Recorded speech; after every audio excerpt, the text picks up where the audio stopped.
What's going on, guys? Ricky here. It's time to make the Chicago 15 tutorial that I've been delaying for a little while. So 15 is a great time to go for. It's 95 points as of making this video. Maybe lower in the future. Currently only David Clemens and George Quevedo have 14. Perhaps if I get 14 in the future, I'll make a tutorial on that. But as of right now, I think 15 is a great starter goal. It's one of the shortest and easiest levels to pick up in Perfect Dark. If you ever want to try and run that, it pretty much is the shortest level. So, I mean, go right ahead. 15 is a great starting point. It's also pretty fun, in my opinion. So, and as you can see, a lot of people have 15. And, you know, maybe there's also quite a few people with 16. So maybe the people with 16 want to push up into the 15 range. And, you know, here I am just trying to show how to do that. Let's go ahead and take a look at some 15s. I'm going to be ignoring a little bit of talk about 14, but I will obviously have to reference it because eventually, if you are optimal enough, you will end up pacing 14 just based on lines or like how to do the ending fast and all this sort of jazz. So let's go ahead and look at the lines at first. We're going to go ahead and look at my fastest case pickup, which is basically the first 2/3 of the level. Basically all the beginning of the level is. Let's just take a look at how the actual level is done. So we're going to look at Gus Riolo's Chicago 15, which is a pretty great example on how to do the level. So just take a look at how he does it first, you know, kind of slowly explain it. So skips the cinema immediately and makes his way around the curbs here. You want to have a lot of look down here. Makes it around the limo, falls into the sewer drain, picks up the explosive mine, throws it in this little area here, explodes it, and it kills all the 4 guys guarding the entrance or the ending lift. And so objective 2 comes up, runs into the ending. There you go, Chicago 15 by Gus. So there you go. That's how a run should look like anyway. Now I'm gonna show you a little bit about what the optimal lines are for the beginning and how to do the ending fast, which I'll show you in this clip right here. So here's the beginning lines. The fastest ever recorded pickup is actually 10.33, and that is in David Clemens's Chicago 14. But the second fastest recorded known, I guess, is my 10.36. For the sake of quality, we'll use my 10.36 instead of Clemens's 10.33. If you watch the 14 by Clemens, you'll know why we're picking mine. So let's just 0.25 speed this and I'll show you how to do the lines. Lines are not too bad, but it is actually very difficult to get down to 10.3. It's even hard to get down to 10.4, honestly. You know, sometimes I even have issues getting to 10.5 and I just have 10.6s all day. But that's because I'm going for 14 when I'm going for these attempts. So I'll tell you what a good, you know, a good start is, so to say. Like, basically, I can tell you anything sub 11 has a chance at 14. So, you just got to have a really good ending if you are close to 11 seconds picking up the case. So, you want to make your way around the barrel here. A common mistake I do a lot is I actually aim for this wall and I hug it a little bit. You want to, like, be a little bit to the left like I am right here. And then turn in. Turn again, and then this is very, very important. A lot of 15s will take this curb, they'll go all the way around to avoid this little stuck you get on this curb here. Show it in full. So this little like bump you do here, believe it or not, that's actually optimal. This little bump you do here actually gives you a better angle and actually cuts the corner a lot sharper. And obviously it's optimal because that has given me a better case pickup time than pretty much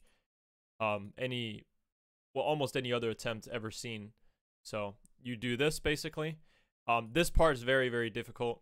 If you are too far left on this part, where you strafe up, so you basically want to let go of the stick when you feel like you've turned enough. If you turn too far, you'll end up climbing this part right here, and that's almost an instant reset. Although I have gotten 15 with a stuck on that.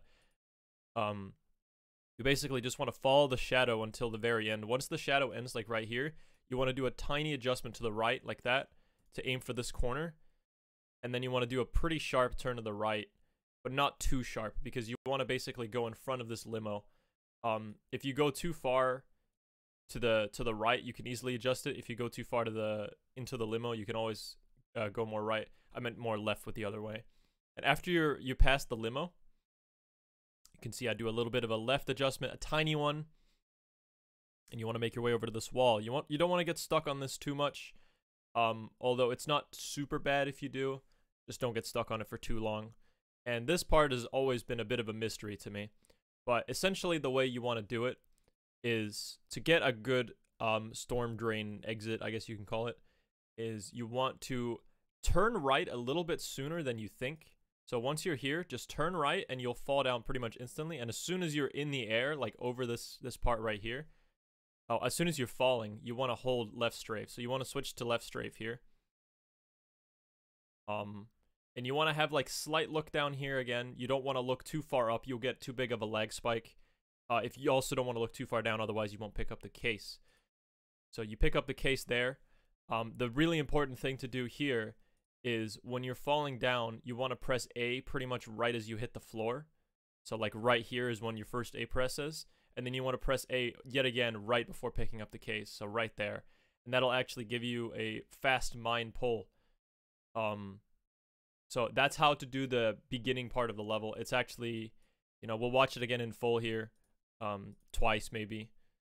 Let's just see. So that's just how to do it up until the case. I messed up the ending on this run, so that's why you're not necessarily seeing it. But this is basically how you do the opening lines. This is pretty much just almost as perfect as you can get.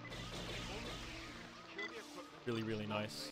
I think I've only gotten 3.40 as my second best, so it's pretty rough. But again, just anything under 11 seconds can get it. If this time is like a clear-cut 14, it's like a 14.9, then think about the fact that you can, in theory, get maybe 11.4 and actually get 15 or so, something around there. But I don't recommend it. If you ever get above 11 seconds, the only way to really get 15 is to go for the other fast strat for the ending, and I'll show you, you know, we'll talk a little bit about that, but not too much because that's not what we're here to focus on. So here's another 15 of mine. This is a 15.0 more or less. It's a very, very low 15. And I'll basically show you how to do the ending on this run because this run does a fast ending with the 15 ending, as I'd like to call it. So here we go. So I pick up the case at 10.50, and this is basically a fairly solid ending, but not quite good enough for 14. So essentially, let's just break it down. So what you want to do is, again, we'll slow it down here, turn off the volume. As soon as you land on the floor, you want to press A once, and as soon as you get close to the case, you want to press A again. I get a 10.50 in this run. Again, don't worry if you're not getting 10.50, 10.40 or whatever the hell. That's some 14 level stuff. So just worry about getting sub 11. Trying to get around maybe 10.8, 10.7, something like that. Obviously, I played the level for quite some hours, so the times to the case are going to be a little bit better for me. But again, don't worry if you're getting a little bit lower. 15 is actually quite lenient if you just know how to do the ending right. We'll go back here to Gus's run as well, just to show you that his ending is actually not very fast, and he still gets 15 pretty easily, because his start was really nice. So again, just do the fast pull, like I said, with the 2 A presses. Now, for this part right here, you want to... So there's basically an invisible wall on this left, like in this corner. So you cannot actually hug into this left corner. So you got to dodge around it. And then you want to curve into it like this. I'm still in left strafe right now. And basically... So one example I can say is for 14, halfway up this climb, when I'm about, you know, on this frame or so, I actually let go of left strafe and go into C up. That is because there's 2 climbs you can essentially do on this wall. There's one on this line right here that you can see. You can see this line. That's the one you want for the 14 ending. And then there's the corner. The corner is the one you want to do for 15. Not only is it because it's easier to line up, it's also just you have a lot more time to throw the mine and line it up and everything. So on this run, I think I may have pressed, like switched from left strafe to C up a few frames too late. As you can see, my momentum when I get up the curb swerves a bit to the left, so I start curving into the left, and I actually miss this line right here. I go a bit too far, and I end up in the corner. So as you see, if you run past this line right here on the wall, you go all the way in the corner, and that's what happened to me, and that's why I didn't get 14 on this run. But I ended up in the corner, and I did still get a very fast climb in the corner. But if you want to play this safe, what you should do is you should almost hold left strafe all the way up until the top, and then hold C up. Like now, all your left strafe momentum will still be there, and you'll end up in the corner nice and smooth. And then what you do is you end up in the corner, you line it up, and then you throw the mine. So I'll go back to Gus's run just because he does this in a more slow manner, just so you know what it is. Again, he gets a 10.58 pickup. Whoa, that was a bit fast. He gets a 10.58 pickup, which is, again, really, really nice for 15. And you can see he's already lining it up really nice and smooth right there. Just lining up the mine, and he gets a pretty slow climb. Just lines it up nice and smooth there, detonates it, and he runs to the end. There we go. Just one more time.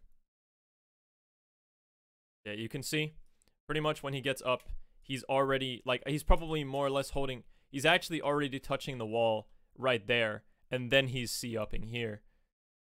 So you can tell Gus let go of C right quite late, which is fine. You just want to end up in the corner.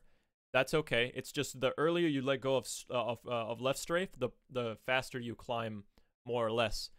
Because the way the curb kind of works is once you approach it, it's dependent on a lot of things. It's dependent on your angle, your speed to either strafe. So if you're in straight up C up, you'll climb really fast. But if you have slight left or right momentum, you'll Joanna will have to kind of like adjust and lose that speed before she's able to climb, because she doesn't like to climb at an angle when you're looking at it like straight like this.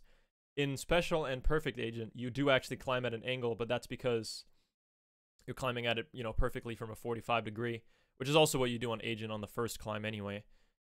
So that's kind of how that works. You know, it works a lot with, again, lag, how much strafe you have, and where you are positioned, and angle, and all this sort of stuff.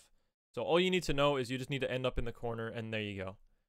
So now for the throw. We'll use Gus's run again just because it's really nice. It shows it really well. It lines it up quite nicely. One annoying thing I'll say is this drone right here will be in the way sometimes. In fact, it likes to be there in the way a lot more than you'd think. But sometimes it's going to be right in your path, right here, basically. Sometimes it's on the left, sometimes it's on the right. If it's on either of those sides, usually you won't get a back boost or something like that. That'll lose like 0.1. So that's good. But you basically just want to grind out runs until this guy isn't in the way.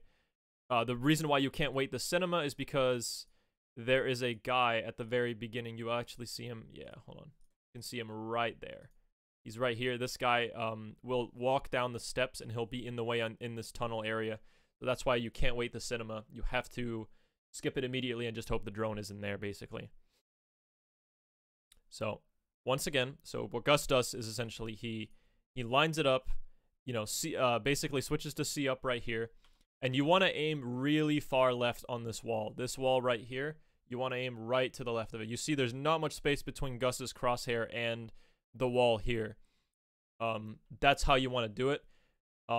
For detonation, I have a visual cue in the floor, but that's just because I get sort of the same fast climbs every time. What you want to do is just kind of feel out when it's too early or too late. In fact, you can even look when the mine is in a comfortable enough position. As you can see on Gus's run, he gets such a slow climb that he's actually able to climb up, see the mine go, and he can see when he's supposed to detonate it himself. Why this throw is so tough is because you need to throw it far enough left so you hit all 4 of the guys. There's 4 guys at the end you want to hit. The 2 in the back aren't too bad, and the guy on the right isn't too bad. It's the guy on the left that's kind of a problem. So you want to detonate it pretty much right in the middle, and right in the middle is close to this wall that I've been saying. So detonate it, kind of, I don't know. It's kind of a tough call to make. Like, by watching this run, you can sort of see where you're supposed to detonate it. The only thing I can really help you with is angle. It's just pretty much as, you know, as the mine leaves your hand, you wait like maybe a second or so, and then you detonate. It's definitely a feel thing. I definitely think it's a feel thing. If you detonate it too early, like you can always yeah, you can also look at the kill counter at the end of the level, like here. So if it says 4 and you failed, it means you actually did everything, but you got spotted, which must have meant you either had a bad line to the end, or you had a fast enough climb to the point where you got spotted, basically. But Gus had pretty much no way of being spotted on this run because, again, the climb was pretty slow, so the mine had more time to fly through the air. And Gus's line, this line to the end is actually not super good because you get spotted a lot later if you're hugging the left wall. But again, for 15, there's a lot of room where as long as you get a good start and you just make it to the end and detonate like before this line in the floor, as you can see right here, you'll be good basically. So just detonate before that line in the floor, and yeah, should be able to get it. That's the throw. I feel like I'd explained it a little bit poor, but I think it's more or less a feel-based thing. There are some numbers on the end of the screen, like if you kill 3, for example, it probably means you killed the 2 guys in the back and the guy on the right, and you missed the guy on the left. You can also look, like if you want to know what you missed, you can look at which guard is not dead and whatnot. So let's go back to my 15, just to kind of show you that I kind of have a cue in the floor that I kind of go for. So if you ever get a really fast climb, pretty much one that's almost instant, on the left side, you want to detonate right as you hit that line in the floor. And as you can see, it's right there. So as you can see, I'm actually hugging the left side, and that's, again, because I'm going for 14. I want to hope to get spotted as late as possible on this line. If you pass this line, especially if you're on the right, you'll get spotted a lot earlier. So once you see up here, you want to switch to right strafe pretty much immediately, and then try and just aim for this wall, like so, and then that should get you 15. So that's pretty much it. I can't really say a whole lot else. Just keep going at it. Just keep trying to better your lines until the case. Just figure out where your problems are. Maybe it's the ending, maybe it's the start. If it is the start, I mean, you can pretty much always tell by how fast you pick up the case. So if you see above 11 seconds is what you're getting on the case, then that's what you have to improve on. If you are if you get that but you get a bad ending, that's what you have to improve on, obviously. So I mean, that's kind of it. I don't feel like there's much more else, to talk about. Just, good luck, and yeah, peace.